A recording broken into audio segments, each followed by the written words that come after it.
Alright, so this is not exactly traditional poetry. However, to me it's like poetry. It's little statements which trigger something within us, and it certainly got that effect on me. I'll just give you a little example of that. There are no diseases, there is only indulging. Right? That spoke to me when I read that about 25 years ago. It spoke to me. You only have a disease if there is an indulgence happening. And in this day and age, there's lots of indulgence, and that's why there's lots of disease. Anyway, moving on. The topic of tonight is called the tricks of time. And once you can comprehend what time is all about, or from a more grand perspective, then you can use it in a more practical way. And an example is, we could say that life is like a book, right? And your life can be like a book.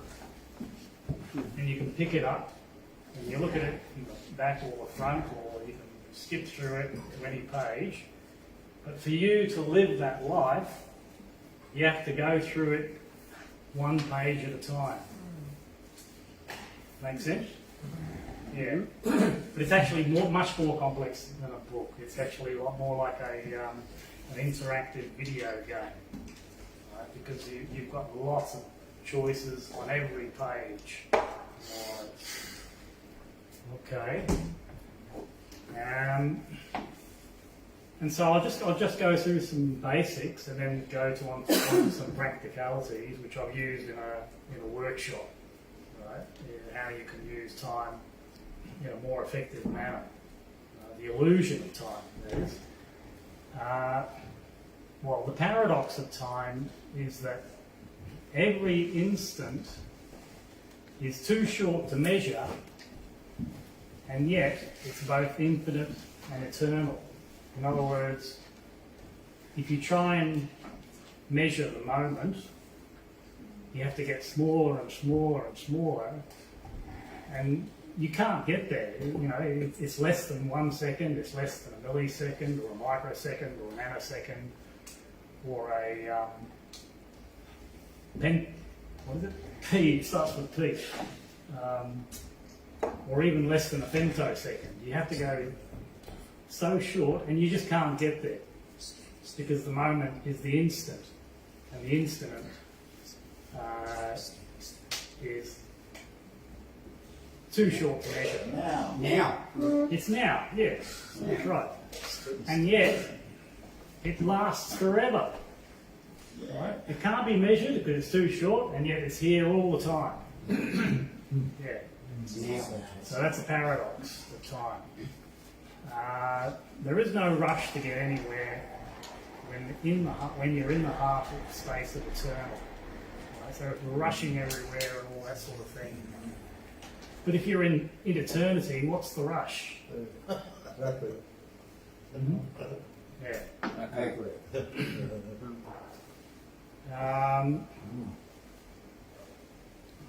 Another concept. Time and eternity are both in your mind and will conflict until you perceive time solely as a means to gain eternity or regain eternity. Right? So time is an illusion. I'll go into some of the Einstein stuff in a moment, where time is an illusion. So is space, apparently. And it's a product of mind. You know, that's necessary for us to go through page by page. Right? So it is a useful quantity.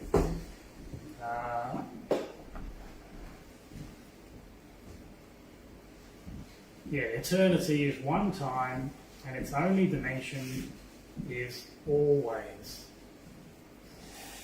Anyway, that speaks to me.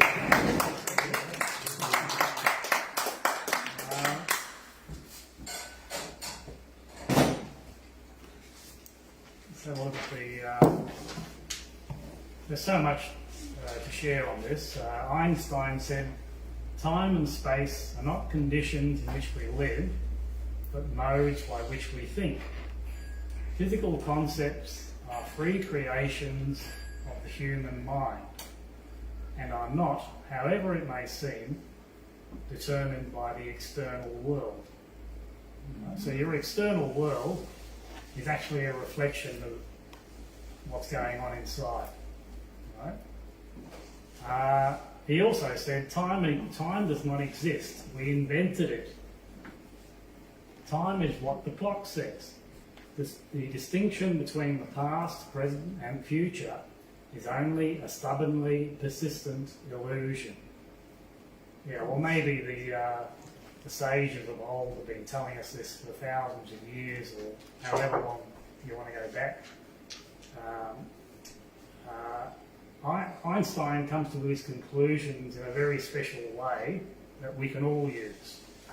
And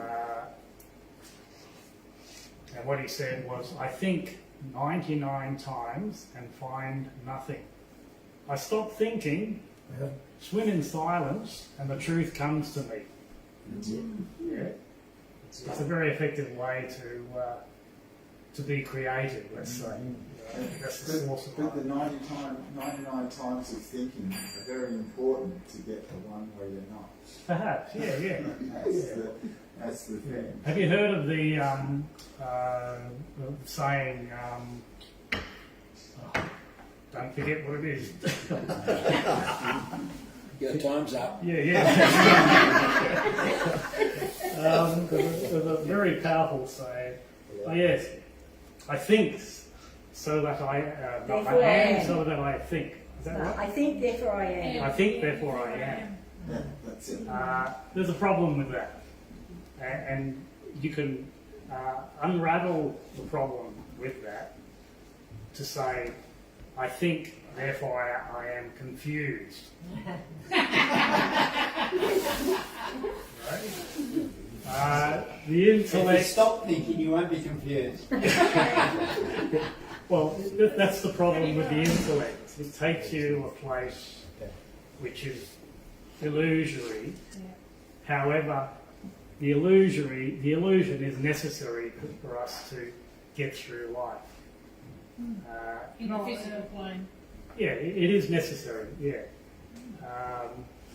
because once you awaken, then there's no point being here anymore. Yeah. Another practical element that you can use once you understand these very simple little concepts is well,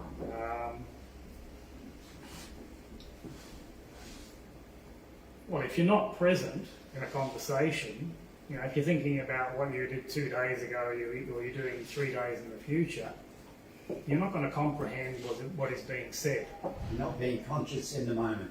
That's right, yes. Right. So you can use time more effectively by being in the moment rather than in the illusory past or the illusory future. You know, the past is gone. You don't need it anymore, right? But Einstein said it was an illusion. Well, he did, yeah. Right. Yeah, but the present moment now is the only point of power. It's the only thing that really exists, according to what we've examined.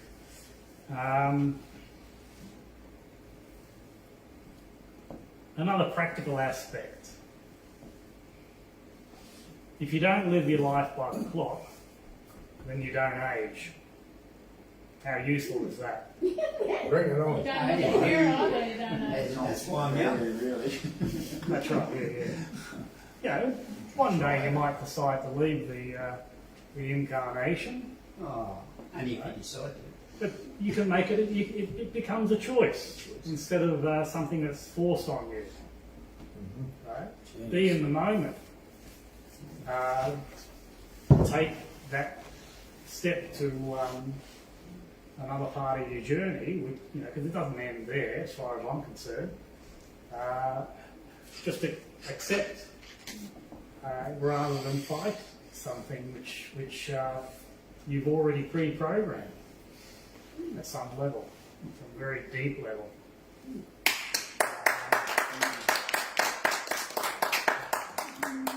Is that a sound to say sit down? Bill actually called it. Was that a long speech or a short speech? Yeah. I mean, there's so much here, and I could You turn have the to stop workshop. him, guys. Go on all night. Yeah, That was all right. It's interesting, but very good. Maybe I should just do one more and then I'll run away. Don't run away. Run. I'm not going to pick you around either. Well, this one relates to the law, and we can say that the only divine parts of creation is whatever is permanent. You know, if it's not permanent, it's not divine. It's a product of the ego, mind going crazy, right? And most of the time, that's where we are. Only divine law is permanent. Human law is impermanent and derives jurisdiction from ignorance only. Right? So, again, that's poetry for me because it's very profound. I find it. Anyway. Thank you very much. Good on you, mate. Thank you. Thank you. Well, linguistically speaking, if you don't have words that describe the future, like we'll do, and that describe the past that did or done, and if you had no prepositions like at, on, in, it'd be hard to comprehend time. And then linguistically speaking, other languages use their grammar differently. I today, or I do something today, or I do something tomorrow, or I do something right now, depending on where you're from. But anyway, this is something I wrote on my birthday. Well, about that. It began at a one-dimensional point. It moved so that it could compare itself and became two-dimensional on a plane.